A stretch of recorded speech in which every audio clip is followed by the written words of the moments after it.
Greetings. My name is Doreen, and I'm glad to be presenting on a topic that is dear to me. But I'm very sorry that I'm not presenting this live and in person at this year's Extensive Reading Around the World conference. I'm traveling in Europe and couldn't make it during the times that my sessions were slotted. So I hope that you'll accept this pre-recorded video, and that if you have questions, comments, suggestions, corrections, or need clarifications or materials, that you will take advantage of my email address, both here on this slide and on the closing slide, and you'll contact me so that we can have a real conversation. Today's talk is about reading fluency development. Now, you might wonder, why do we need a topic like that at an extensive reading conference? After all, we're all interested in extensive reading. Yes, but I'm not actually going to talk about extensive reading. I'm going to talk about the kind of fluency activities that can support extensive reading, that are also needed to build a strong reading skill. These are the activities that you might say focus particularly on bottom-up processing to build speed, comfort, automaticity, and they should come alongside an extensive reading program, not replace it. But as we'll see further when we look at reading these kinds of activities in the reading curriculum, we'll see that there is definitely a place for them. You can see here that my plan is to talk a little about the rationale for this kind of activity, and then go through a number of activities that I use, and then finally talk about how you can fit this in to the reading curriculum. First, though, let's remember that what we mean by fluency. And when we talk about fluency, we are not referring to the on-the-street definition, which typically refers to very high achievement in your additional language use. This is called the broad view, and it's the one that most people who aren't language teachers or applied linguists consider to be the meaning of fluent in a language. We are using the term here, and hopefully we all are, in the linguistic way, which means in this case, reading easily, smoothly, readily, without a lot of repetition, no dictionary checking, and general comprehension being the goal. And this is what we would call the narrow view. And this applies actually to all four skills, even though we tend to think of this applying more to listening and speaking. The fact is, it applies to all four skills. For language teachers, we know that fluency is only one component in the construct of proficiency, along with complexity and accuracy. And for some people like Peter Skian, they would also include lexis as a separate category in this construct of proficiency. But at least in most general terms, we refer to it as CAF, complexity, accuracy, and fluency. And we know that they function together in a very complex way. When one of them is necessitated more than the other two tend to be suppressed. This is known as the trade-off hypothesis. And we could probably all attest to the consequence of focusing mostly on grammatical accuracy. What happens? Our learners then are very hesitant to spontaneously produce language fluently in speaking or in writing. The consequence of an accuracy-focused curriculum also can impact reading development. Our learners read too slowly, word for word, translating one by one as they go. Unfortunately, this does not actually increase comprehension. Comprehension relies on the very automatic processing of words and passages. That's the bottom-up processing. That then allows for limited attentional resources to be available for using background knowledge and context clues. That's top-down processing. When we are using both of those, of course, our comprehension increases. However, we can't get to the top-down processing without adequate bottom-up processing.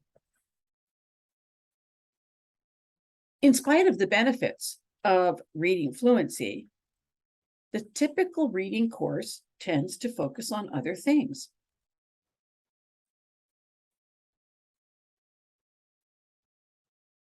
It is not the case that intensive reading activity is without value.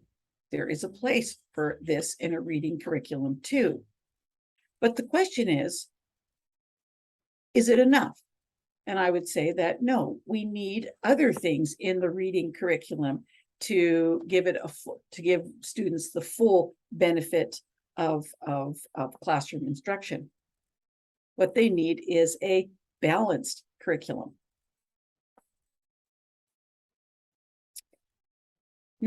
Whole nation contends, and he has for a long time already, that we should be focusing on developing a balanced learning curriculum, a curriculum that provides opportunities for meaning-focused input, meaning-focused output, language-focused learning, and fluency development. Now, if you look at those and think about your own curriculum, your own course that you teach, or the component of your course that you teach on reading, how well is it balanced among those four things? And of course, we might think it is if we consider, if we have different interpretations of what those four things mean. Fluency development, however, I would suggest is the one that gets the least attention in general language learning and in the reading curriculum. Meaning-focused input, possibly. Meaning-focused output, possibly. Definitely language-focused learning. That we know for sure takes a good part of every curriculum. The question is, do we have the full balance? Nation and Waring in 2020 provide some examples of what this might look like if we actually did take this balanced curriculum idea very seriously. And what you can see here, as I move my face so that you can see it better, is that, in fact, extensive listening and extensive reading are considered prime candidates for providing meaning-focused input. So when we're talking about fluency now, we're not talking about extensive reading. That's great, meaningful input. We can see meaning-focused output is probably what we would have expected. And we certainly recognize the language-focused activity, which in some cases takes up quite a bit of someone's curriculum. But probably what we see the least of is in this last category, and that is in fluency development. Now here, they're giving us examples across the skills. If we look into that list, we have two there that relate to reading, easy, extensive reading. So obviously not ER as most of us are considering it here at this conference, but something different. And then there's also speed reading. But you can see here that if you're teaching an integrated skills curriculum or even the four skills separately, there really is fluency activity that can be associated with each of the skills that is a necessary component of a well-balanced curriculum.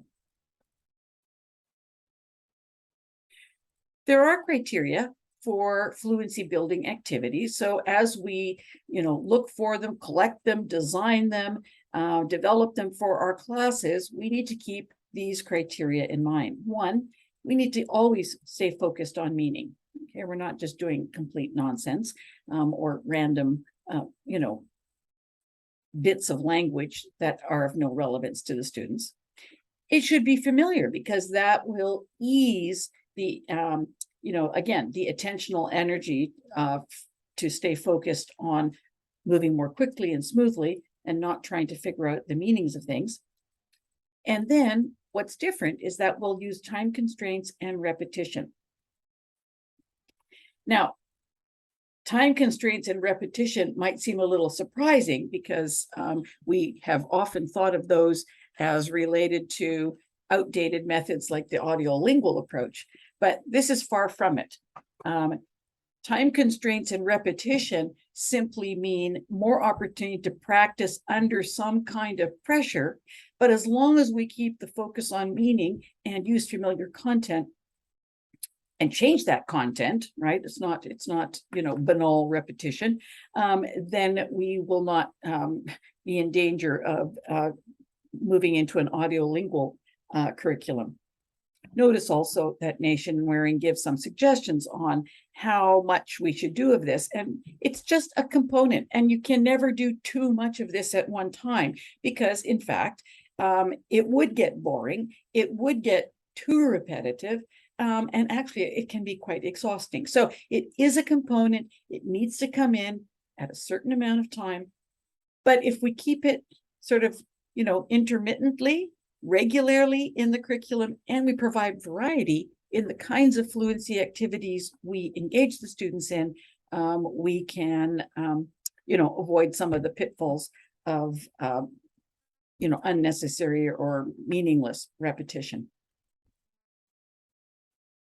Now let's look at a number of these activities. I'm starting here with probably one of the, the most bottom-up processing activities, although if you have students who are coming from languages that are not alphabetic, it could be that they would even need some rapid graphophonemic recognition activities. But in my case, this is probably the lowest bottom-up processing that I need to work on. My students tend to be intermediate to high intermediate.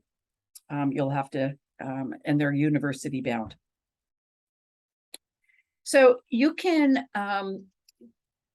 make these on your own, and there you can even find templates for this online for building your own, or you might want to use some that are already prepared for second language learners, like I do, from Michaletsky and Jeffries and from Keith Fluency. And what we're trying to do here is simply get students to move their eyes more quickly, to not fixate as long on individual words, to build up, you might say, a kind of trust in what they know, which has been, challenged by the necessity to translate, transliterate, and focus on individual word meaning. So the goal is to move them faster in recognizing words so that they will, again, free up those attentional resources for top-down processing and other things necessary to become more proficient in their reading. Here is an example from Keith Fluency. He normally has 25 words on a page, and I give the students a certain amount of time, which I might determine after they do one, and I kind of get an estimate of how long it takes them to do one as fast as possible. And then I will give them a shorter amount of time and keep that time fairly stable throughout the semester to see whether they can go further and further in the same amount of time. And they basically look at the word in the left column and, as fast as possible, circle the word in the list, the identical word. And then the point value is how many words did you get get correctly circled. And they can keep track of this in like a listening log or a kind of a grading sheet. Fluency provides one in his textbook that you can use.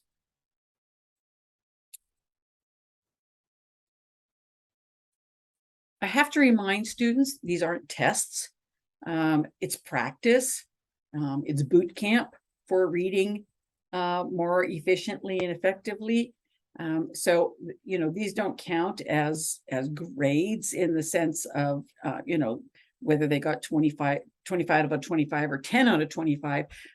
The only expectation is that they will push themselves to try to do more and more, faster and faster as they go.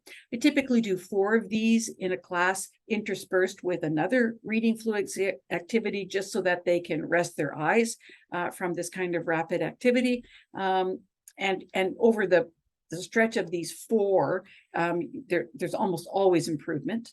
If you see no improvement, I mean, then you want to perhaps, talk to individual students and start to, investigate a little bit about their strategies and their practices and their experiences in reading to see if there might be something else that would be beneficial. But generally, over 4 sheets, they will notice improvement. Now, if you don't do this again for another week, you may start at the same level, or they may start at the same level as they did the previous week, but then notice improvement. The goal is that if you do this intermittently over a period of time, eventually they will move that bottom, that first, the first page score will slowly start to creep up. And you'll see that they will see, and that is self-motivating, if they can see that there's actually a change in their ability to rapidly recognize words. There are several types of rereading activities. I'm just going to talk about 2 of them here. And research has shown that if we have students reread the same text, there's no question that they will read it more fluently, with greater ease, and in fact, in this way, build comprehension. So to help them practice this and sort of experience that feeling of, oh, I actually can read this more quickly, we use these rereading fluency activities. In this one, it can mostly be done alone, but you can also take a turn sharing one of the rounds. But the idea is that, on their phones, they have a stopwatch and they read the passage and jot down how long it took them. Then they read it again. And how long did it take them? And then they do it again. And how long did it take them? Undoubtedly, if they've done this 2 or 3 times, they'll notice that by the 3rd time, it's going more quickly. Then they might take a turn or 2 reading it out loud with a partner back and forth. Of course, out loud reading is slower than, silent reading, so the score might go down. But as they do it a couple of times, their proficiency will go up. And then finally, they will do a couple of times again by themselves and just keep noting the time each time they complete the text to see if they are actually reading it faster. Then you might ask them to answer some questions or write a short report about the text. But the goal here is not this kind of written response on the text. The real goal is just to have them experience and to show you that they're pushing themselves and actually reading the text a little faster each time.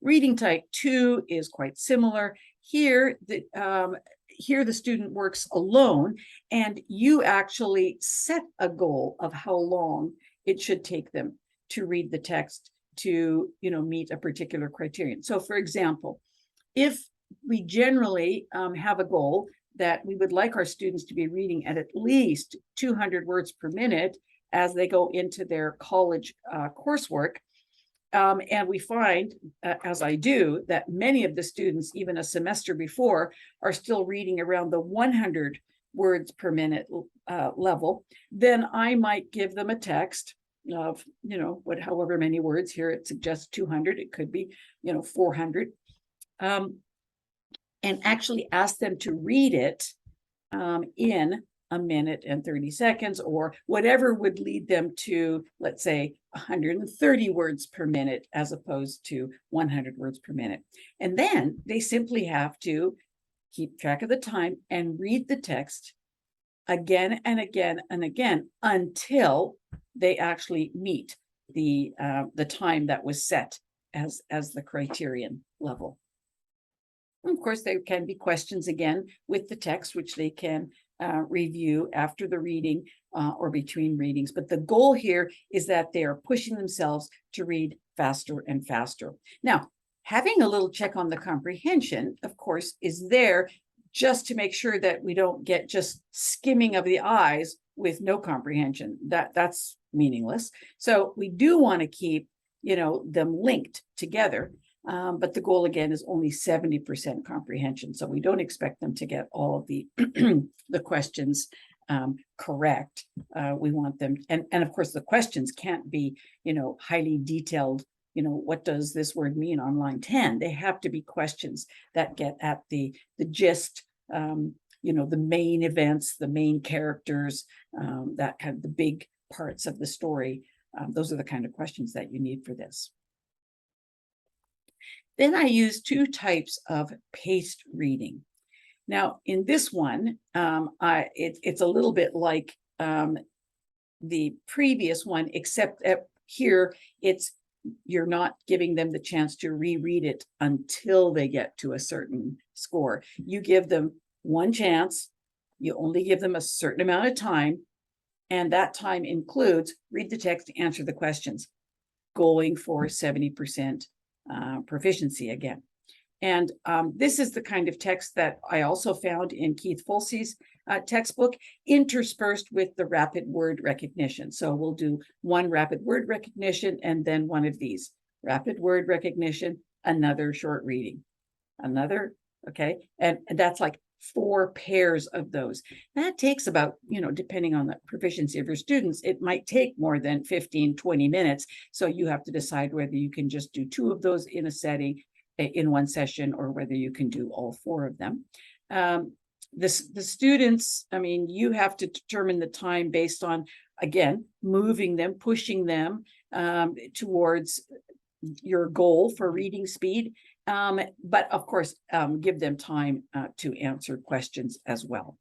And sometimes it might take 1 or 2 tries until you get that set at a good time that is sort of pushing for everybody. What you don't want is a time that only pushes 3 students and the others are all finished, twiddling their thumbs. So you have to try to find a time, and it may take a little adjustment at first until you determine what that amount of time will be. And that depends on the length of the text, of course.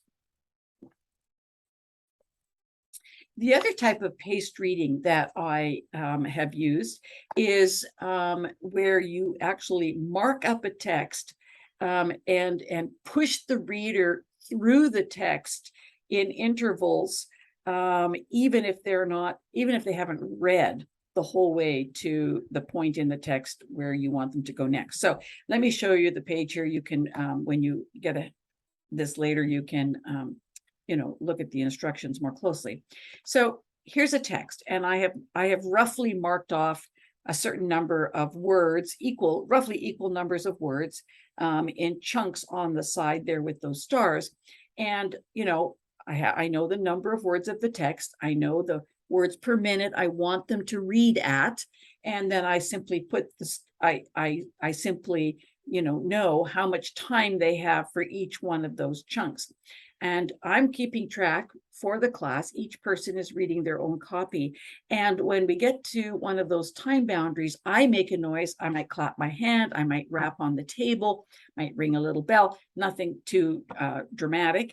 And if they have not reached that part yet on their own, they need to just stop where they are and jump to that part and continue reading, and jump and continue, jump and continue. And then turn the page, turn this over, and go straight to answering some questions. Obviously, if a student in the class is reading faster than my time allotment, they just keep reading as fast as they can. But we all turn the page over and answer the questions without looking back. Again, going for 70% comprehension.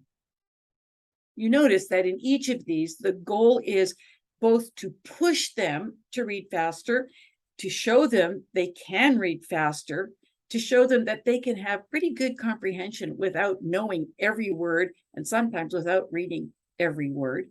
And in the sense, by creating a bit of stress in this, it actually builds their capacity and supports them when they go to reading other texts on their own. Another task that I use, and this one has benefits for oral communication as well, so sometimes you might find it listed with as a speaking activity. I use it mostly as a reading activity, but here we have pairs again, and the pacing is a little different. I don't set the pace. It's a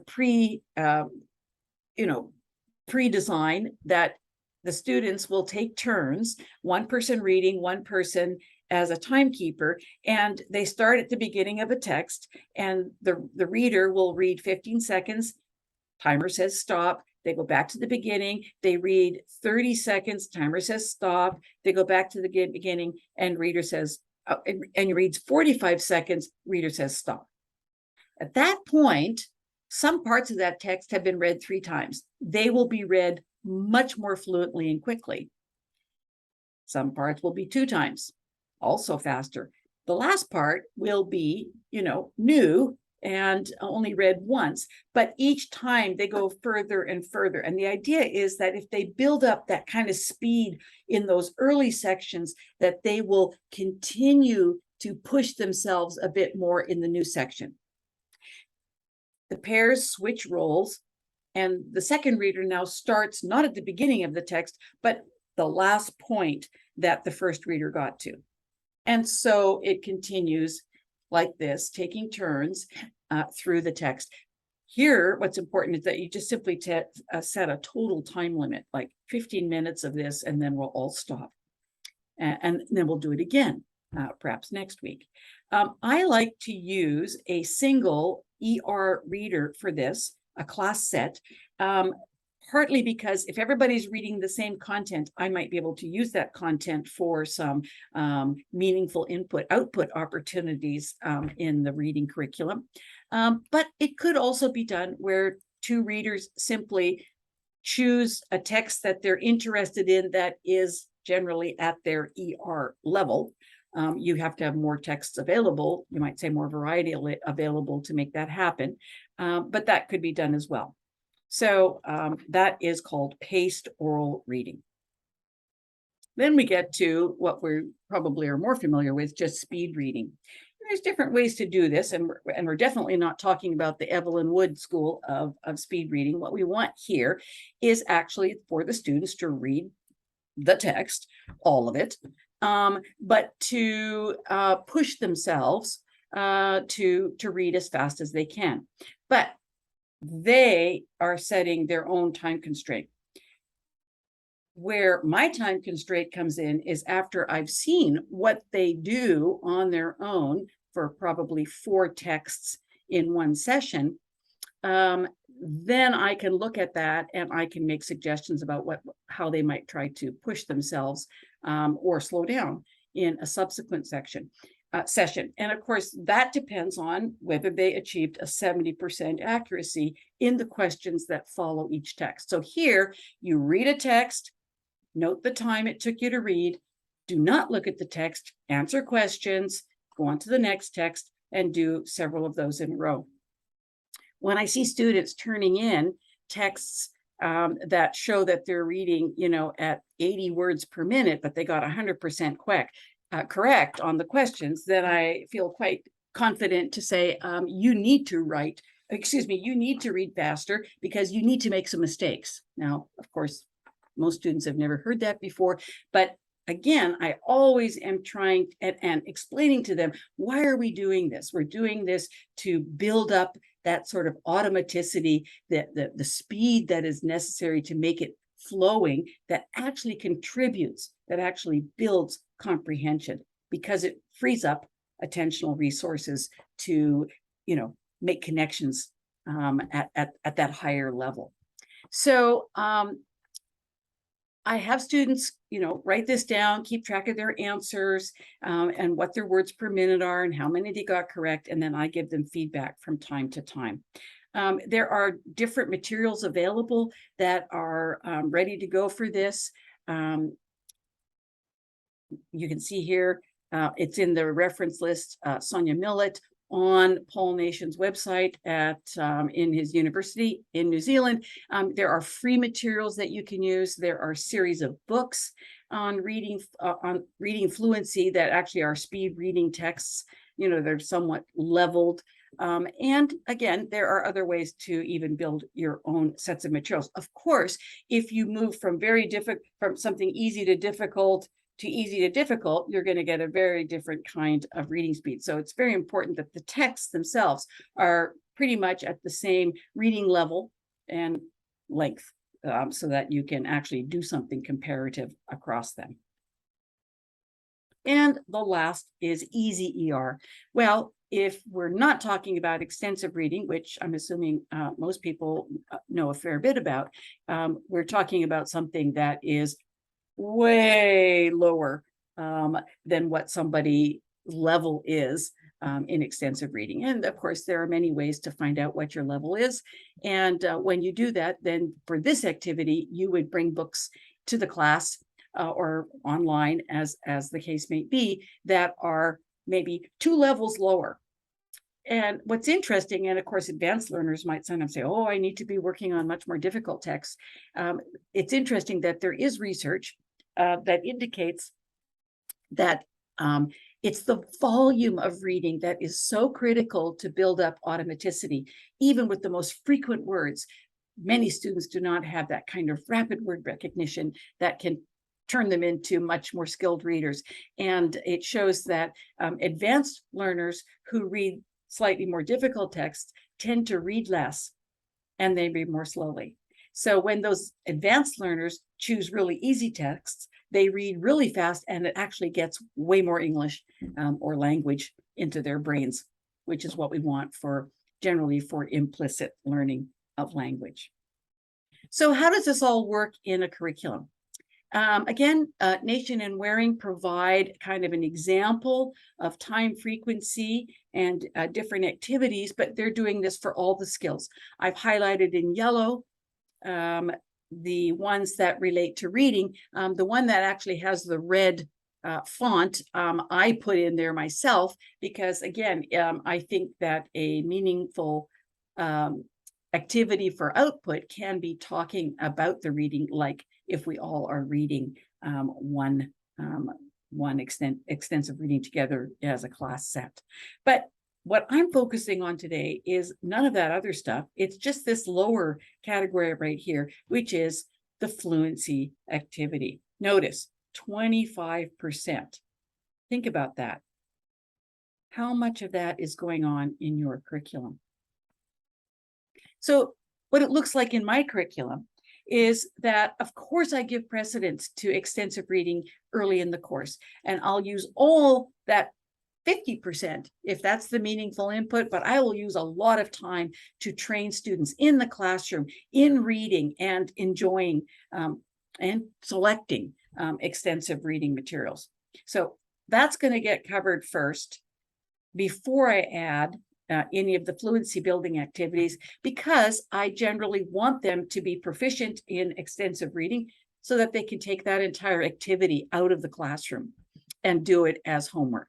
So then I have plenty of time where, you know, some of that meaningful input would be, and where all of the fluency activity lives in my curriculum, to enter them into these different fluency building activities. So you can see here that there's some training, of course, that goes on for each of these. They have to learn them, and the first time is always slower, takes a little more time. But then I basically start rotating through these different ones, often pairing 2 of them together just for more interest and not to create boredom or exhaustion, because some of them really are more, take more energy than others. But you can see I just kind of rotate through these different activities through the course of the semester. I think it's really important for the students to keep track of this kind of activity. I mean, they may have a separate journal or log for their extensive reading. So maybe this is just a separate section, or it's a different journal where we actually talk about reading fluency development activity, and they keep track. How many minutes did I do oral paired reading, or how fast was my reading speed today? This kind of thing. So one of the reasons we do that, one, reflection on your own language learning generally is positive, but it's also so that the learners can see the changes they are making over time. This becomes its own, motivating force behind their engagement in these activities. I also do some measurements, on reading speeds of the class as a whole. I might post these in some kind of, figure from time to time to show them how, as a group, we're moving forward, and this also can be motivating for them. Students generally are not resistant to these activities, in fact, seem to enjoy them. They're quite different than the other things that we do in the class. And so because they're short, there's this little time pressure. Sometimes they feel a little competitive with themselves. Sometimes they've been competitive with each other, although that they have established on their own. I don't encourage that. I generally, get a lot of good engagement with these activities. Well, that's really all I'm going to talk about today. And again, I apologize that I am not able to do this live and in person, but I'm really serious about having you contact me. I'm not quite sure whether you'll be able or how you'll be able to download this presentation from the Extensive Reading Around the World platform, but I'm very happy to send it to you as an MP4 or, as a PDF of just the PowerPoint. So please use my email and get in touch with me. Thanks for listening.